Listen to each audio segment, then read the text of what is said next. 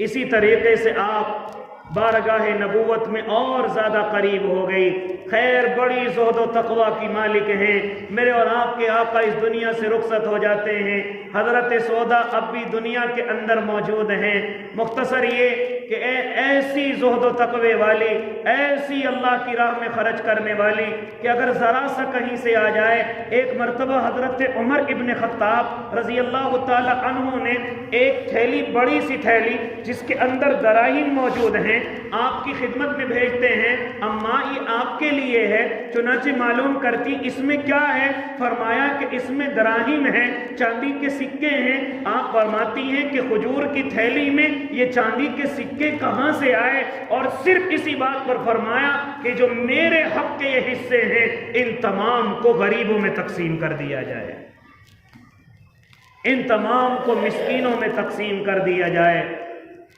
76 سال کی عمر میں تقریباً آپ رضی اللہ تعالی عنہ اس دنیا سے رخصت ہو جاتی ہیں، یعنی حضرت عمر کے دور خلافت میں 23 ہجری تقریباً بیٹھتی ہے، آپ اس 23 ہجری میں اس دنیا سے پردہ فرما جاتی ہیں۔ اس کے بعد آپ نکاح یا انہی کے ساتھ آپ نکاح حضرت عائشہ رضی اللہ تعالی عنہا سے فرماتے ہیں۔ بعض علماء اس میں اختلاف کرتے ہیں کہ پہلے حضرت عائشہ سے ہوا ہے یا حضرت سودا سے نکاح ہوا ہے، لہذا اختلاف کی کوئی وجہ نہیں، بلکہ قریب کا زمانہ ہے اس لیے اختلاف ہو گیا ہے، ورنہ دوسرا نکاح حضرت سودا سے ہے اور تیسرا حضرت عائشہ رضی اللہ تعالی عنہا سے ہے۔ اللہ مجھے اور آپ کو دینی گفتگو پر اور دینی باتوں پر اللہ مجھے اور آپ کو عمل کرنے کی توفیق عنایت کر دے۔ اسی کے ساتھ ساتھ آپ حضرات بھائی دیکھ رہے ہیں کہ آپ کی مسجد کے اندر یہ تقریباً آدھا کام مکمل ہونے جا رہا ہے، اور اس وقت مسجد دوبارہ سے پھر قرضے کے اندر آ گئی ہے، اور تمام حضرات گنجائش سے زیادہ اپنی مسجد کا تعاون کر رہے ہیں الحمدللہ، لیکن ابھی تمام کالونی والے اور تمام مہمان ابھی